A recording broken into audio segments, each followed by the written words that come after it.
오늘 말씀 같이 보겠습니다. 오늘 말씀은 로마서 13장 8절에서 14절의 말씀입니다. 우리 한 절씩 교독하시겠습니다. 서로 사랑한 것 외에는 누구에게든지 아무 빚도 지지 마십시오.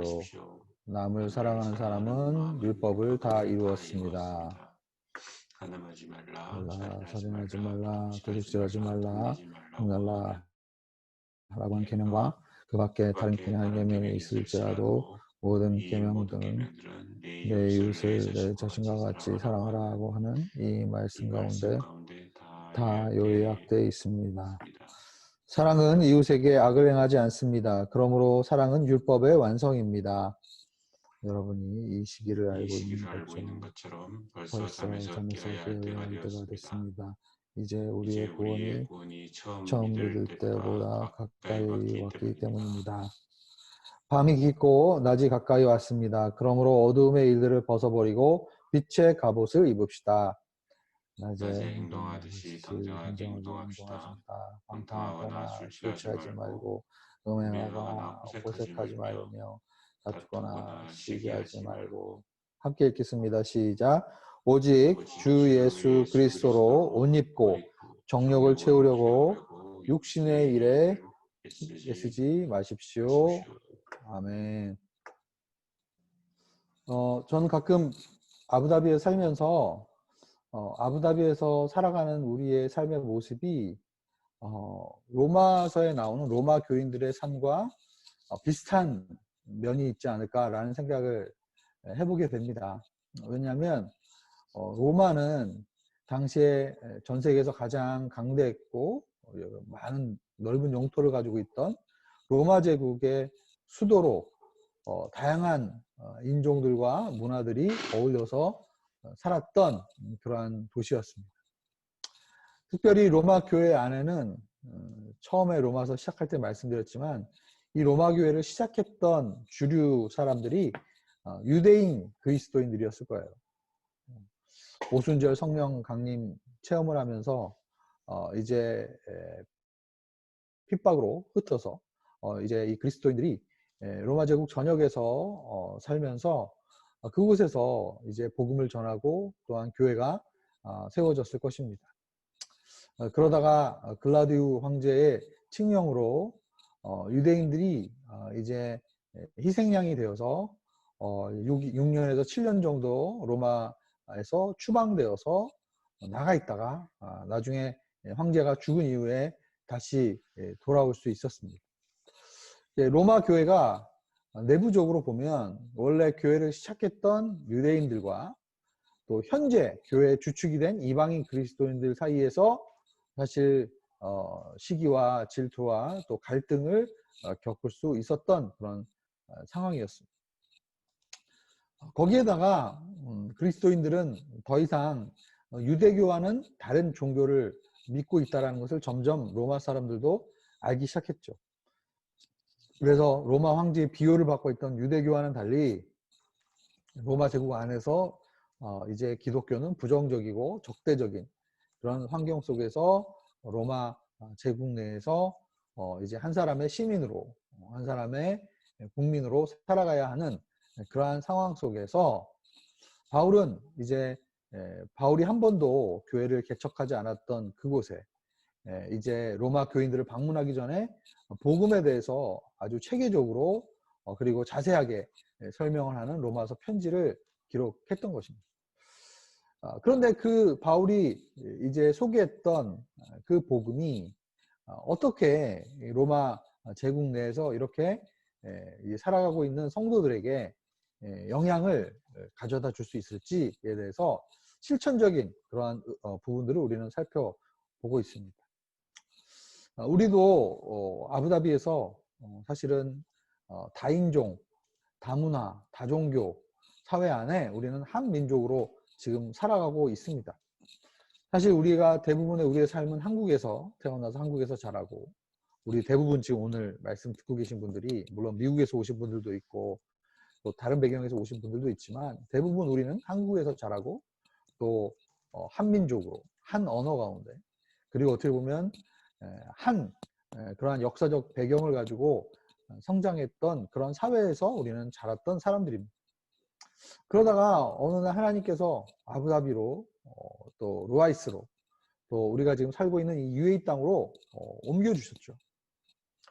그래서 우리는 참으로 어떻게 보면 우리가 살아보지 못했던 새로운 그러한 환경 속에서 사실은 살아가고 있습니다. 우리가 예배드리는 THC도 참 사실 특이하죠. 왜냐하면 예전에 한국에서 교회를 다닐 때는 그냥 교회 건물 하나에 우리 교회가 그냥 계속 교회 건물을 다 썼지 않습니까? 교회에서 밥도 먹고 교회에서 뭐 예배 끝나고 족구도 하고 교회에서 뭐 교제 모임도 하고 친교 모임도 하고 했지만 이제는 저희가 교회에서 예배드리면 바로 시간을 내줘야 돼요. 그리고 우리 교회 공간이 전용 공간이 별로 없습니다. 우리 TEC 안에 정말 다양한 인종들과 문화들이 섞여 있는 교회들과 함께 예배하고 또 그들과 어울려서 살아야 하는 것이죠.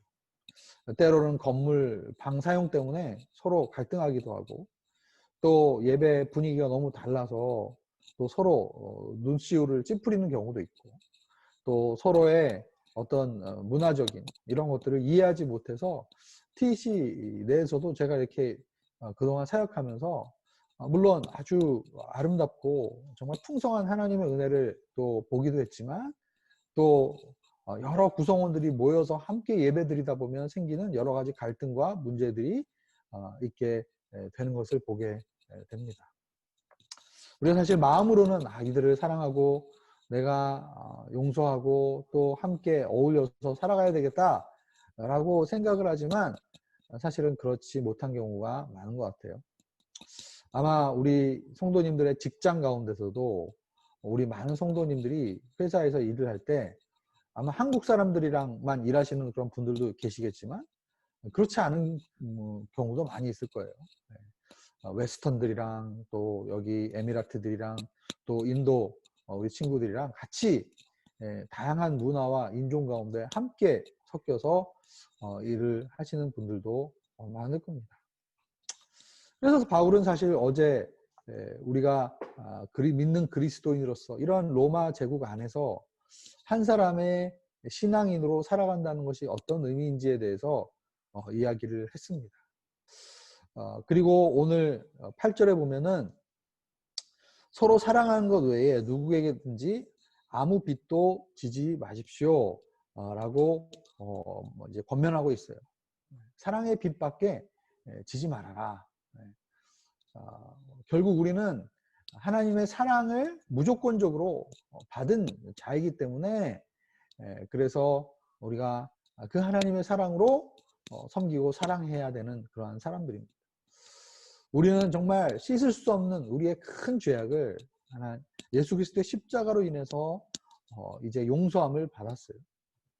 예수님의 비유에 보면 1만 달란트 빚진 자가 있죠. 이 1만 달란트는 어마어마한 돈이에요. 평생 벌어도 벌지 못할 그러한 돈입니다. 요즘으로 치면 뭐 몇 억대 돈이라고 우리가 환산을 할 수가 있어요. 그러한 빚을 탕감받은 우리가 우리의 친구가 나에게 빚진 그 몇백 데나리온의 그 돈을 이제 용서해주지 못하고 탕감해주지 못하는 그러한 비유의 이야기가 나오잖아요. 그러니까 한마디로 우리가 다른 사람을 용서하지 못하고 또 받아주지 못하고 사실은 품지 못하는 이유 중에 하나는 우리가 복음을 얼만큼 크게 느끼고 있는가. 하나님의 그 죄사함의 용서가 얼마나 우리의 삶 속에서 큰가 이것을 우리가 사실은 잘 인식하지 못하고 그리고 정말 감사하지 못한 그러한 우리의 모습이 있지 않을까라는 생각을 해봅니다. 율법으로 구언약에서 우리가 살아갈 때는 하나님의 말씀을 의무감에서 지켜야 했습니다. 벌을 받을까봐 지켜야 했죠. 처벌을 받을까봐 지켜야 했습니다. 그러나 어제 본문에도 우리가 이제 처벌 때문에 질서를 지키고 처벌 때문에 조세를 부담하고 처벌 때문에 국가에 이제 봉사하는 것은 율법에 머무르고 있는 신앙이에요. 하나님은 우리를 사랑의 빚진 자로 부르셨고 그리고 복음을 통해서 하나님께서 우리를 먼저 사랑해 주셨고 먼저 용서해 주셨고 먼저 우리를 인정해 주셨고 자녀 삼아 주셨습니다. 그러한 사랑을 받은 우리가 이제 다른 사람들에게 사랑의 빚을 지고 있다는 거예요. 그래서 사랑으로 다른 사람들에게 다가가고 섬기고 그들을 품어 주어야 한다라는 것이죠. 9절 말씀에 보면 구약의 십계명들 중에서 이제 하반부에 나오는 계명들이 다 우리 이웃과의 관계를 다루고 있는 그런 계명들 아니겠습니까? 간음하지 말라, 살인하지 말라, 도둑질하지 말라, 탐내지 말라. 이 모든 계명들이 하나로 요약이 될 수가 있습니다. 내 이웃을 내 자신과 같이 사랑하라라고 하는 이 말씀에 이제 요약이 될 수가 있는 것이죠. 내 이웃을 내 자신같이 어떻게 사랑할 수 있을까요? 결국은 사람들 가운데 사람의 사랑 가운데 가장 큰 사랑이 뭐겠습니까? 자기가 자기를 사랑하는 거 아니겠습니까? 그런데 자기를 사랑하는 것만큼 다른 사람도 사랑해야 된다라고 말씀하고 있는데 사실 이것은 우리 인간의 힘으로는 절대로 불가능한 일이라고 저는 생각해요. 우리는 너무 이기적이어서 항상 먼저 나를 챙기고 항상 내 입장에서 생각하고 항상 내 생각과 내 주장을 사람들 앞에 먼저 이야기를 하는 그러한 사람들입니다. 그러나 우리가 이 자기 사랑만큼이나 다른 사람을 사랑할 수 있는 것도 결국은 주님의 사랑이 내 안에 부어졌기 때문입니다. 주님의 무조건적인 사랑, 이해할 수 없는 사랑, 너무도 감격적이고 너무도 큰 사랑을 우리가 누리게 되고 받게 되고 경험하게 되면 내 안에 있는 나의 그 정말 좁고 그리고 정말 그 이기적인 그러한 나의 모습이 드러나게 되어 있습니다. 여러분 사람들한테 꾸짖을 때 사람은 사실은 자기 이제 보호 본능이 자기 방어 기제가 생겨서 더 움츠러들고 더 사실은 마치 거북이가 이제 누가 이렇게 잠깐 건드리면 그 안으로 쏙 들어가는 것처럼 먼저 자신을 돌아보지 않고 죄를 짓는 인간은 먼저 자기를 챙기고 자기를 어떻게 하면 보상하려고 어떻게 보면 자기가 이제 자기가 이렇게 피해를 주고 자기가 죄를 졌던 그런 모습을 이제 어느 정도 자기가 스스로 이제 덮으려고 노력하는 것이 사람의 본능이지 않나라는 생각을 합니다. 그러나 주님이 계속 우리에게 사랑을 부어주십니다. 마치 어떤 사람이 옷을 입고 계속 가다가 햇빛이 계속 쏘여지면 이제 햇빛 때문에 더워서 그 옷을 이제 벗는 것처럼 바람이 세게 막 불으면 더 자기를 이제 옷으로 감싸려고 더 옷을 이제 가볍게 더 이제 세게 입는 것처럼 주님의 사랑이 계속 내 안에 부어질 때 이기적이고 탐욕적이고 세속적이고 계산적인 그러한 나의 사랑을 보게 되지 않는가라는 생각을 하게 됩니다. 10절 말씀에 사랑은 이웃에게 악을 행하지 않고 사랑은 율법의 완성이다 라고 얘기합니다. 율법의 완성이요 율법의 마침은 바로 예수 그리스도시죠. 예수님은 율법을 폐하러 오신 분이 아니라 율법을 완성하기 위해서 오셨다라고 말씀했습니다. 그런데 사랑은 율법의 완성이다 라고 이야기하고 있습니다. 결국 예수님께서 완성하시고자 하는 그 율법의 완성은 결국은 우리를 위해서 십자가에서 죽으신 그 주님의 사랑으로 우리가 율법의 완성이 이루어지는 것으로 저는 믿습니다. 요한일서 2장 3절에서 5절에 보면 이런 말씀이 있어요. 우리가 하나님의 계명을 지키면 이것으로 우리가 하나님을 정말로 알고 있다는 것을 확인하게 됩니다. 하나님을 안다고 말하면서 하나님의 계명을 지키지 않는 사람은 거짓말쟁이며 진리가 그 사람 안에 있지 않습니다. 그러나 누구든지 하나님의 말씀을 지키면 하나님의 사랑이 참으로 그 사람 안에서 완전히 이루어집니다. 이로써 우리가 하나님 안에 있음을 알게 됩니다. 아멘. 우리 스스로의 노력과 힘으로 하나님의 말씀을 지키려고 하면 할수록 우리는 하나님으로부터 멀어지고 하나님의 말씀을 지킬 수 없는 존재라는 것을 우리는 깨닫습니다. 그러나 하나님의 사랑이 우리 안에 거하시고 그 하나님의 은혜 때문에 하나님의 사랑 때문에 우리가 하나님의 말씀을 지키고 하나님을 순종하고 따라가게 되면 그 하나님의 사랑이 우리 안에서 완전히 이루어진다라고 이야기합니다.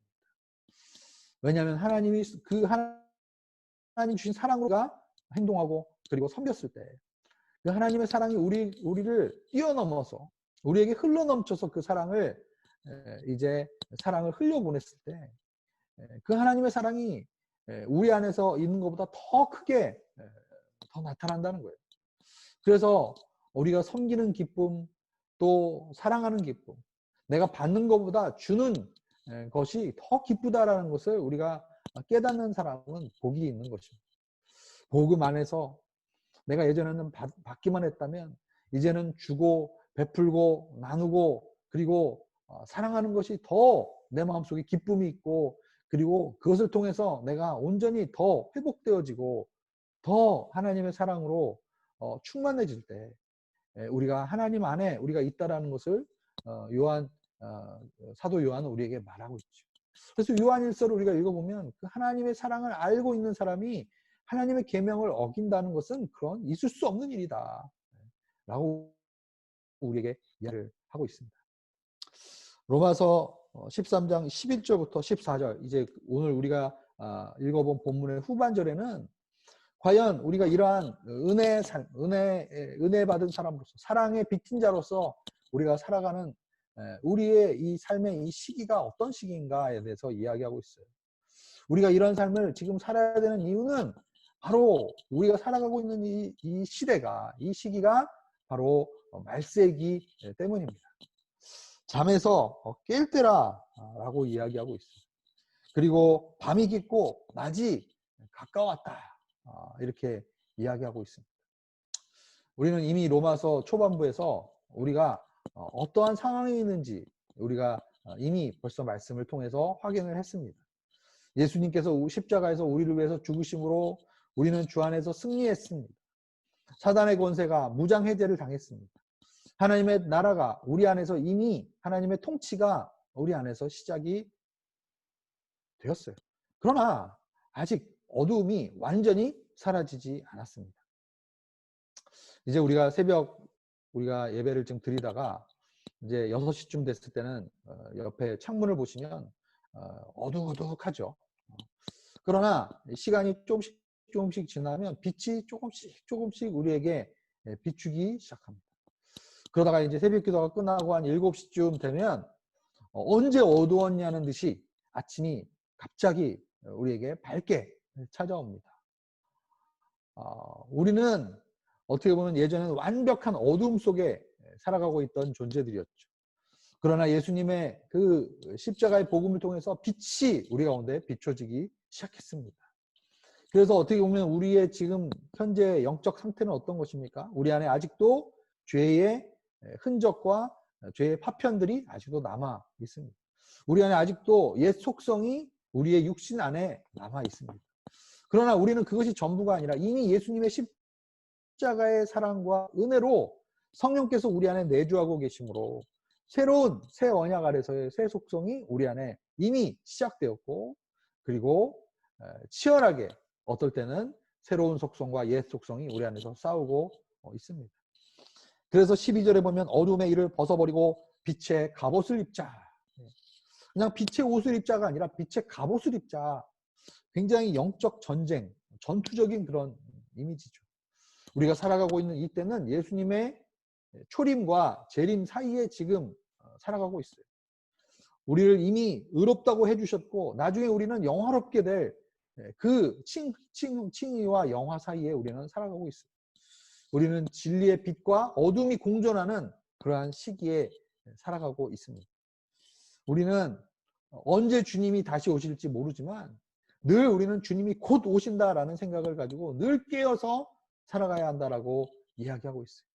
아직 어두움이 깔려 있지만 그러나 낮이라고 생각해야 되는 거예요.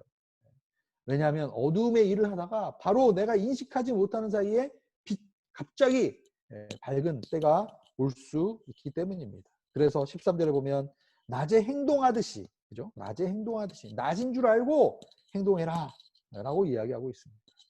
방탕하거나 술 취하지 말고 음행하거나 호색하지 말고 다투거나 시기하지 말라라고 이야기하고 있습니다. 디모데후서 3장에 보면 바울이 이런 얘기를 했어요. 그대는 이것을 알라. 말세에 어려울 때가 올 것이다. 개역 성경에 보면 이렇게 얘기하죠. 말세에 고통할 때가 이르리니 라고 이야기합니다. 이 말세는 예수님의 초림과 재림 사이를 우리가 말세라고 종말이라고 이야기를 하는 것입니다. 이 종말의 시대에는 말세의 시대에는 사람들은 자기를 사랑하고 돈을 사랑하고 잘난 척하고 교만하고 하나님을 모독하고 부모에게 순종하지 않고 감사할 줄 모르고 거룩하지 않고 무정하고 화해하지 않고 남을 헐뜯고 무절제하고 난폭하고 선한 것을 좋아하지 않고 배반하고 무모하고 자만하고 하나님을 사랑하기보다 쾌락을 더 사랑하고 경건의 모양은 있으나 경건의 능력은 인정하지 않게 될 것이다.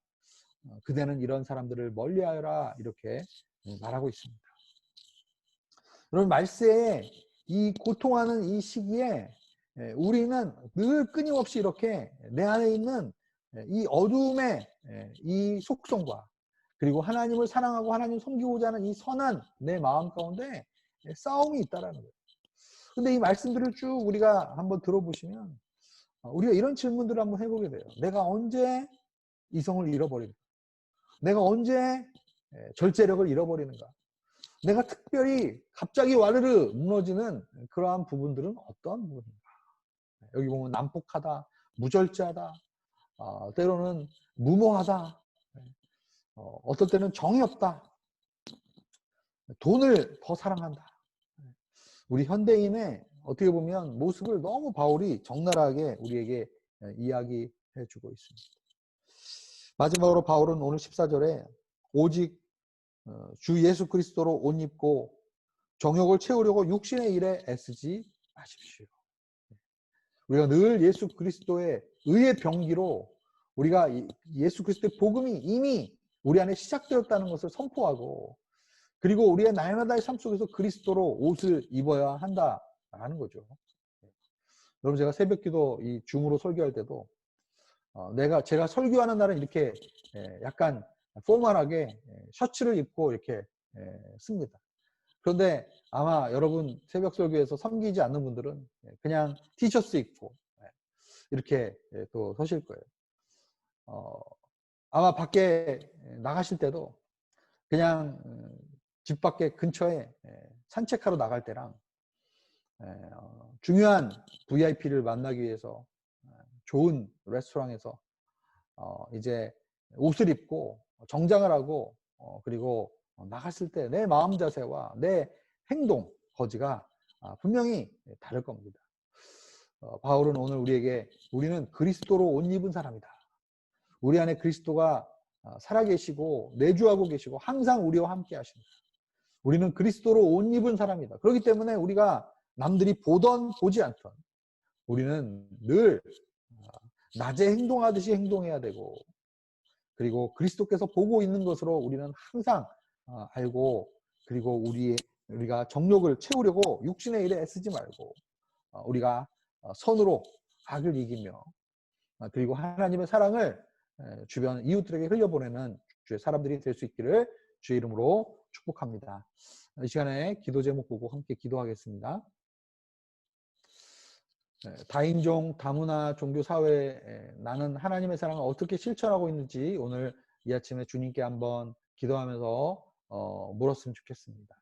나의 삶을 한번 돌아보았으면 좋겠습니다. 하나님의 사랑으로 이러한 한계들을 뛰어넘을 수 있도록 우리가 기도했으면 좋겠고요. 늘 성령 안에 깨어 기도하고 빛 가운데 나의 연약함을 주님께 아뢰며 승리하도록 우리가 기도했으면 좋겠습니다. 순간순간 그리스도로 옷 입고 나의 시선을 그리스도께 고정하며 삶의 상황 가운데 역사하시는 예수님을 늘 나의 상황 속에서 초청하고 주님과 함께 동행하는 저희들의 삶이 되기를 원합니다. 이 시간에 함께 통성으로 기도하며 나가겠습니다. 함께 기도하겠습니다.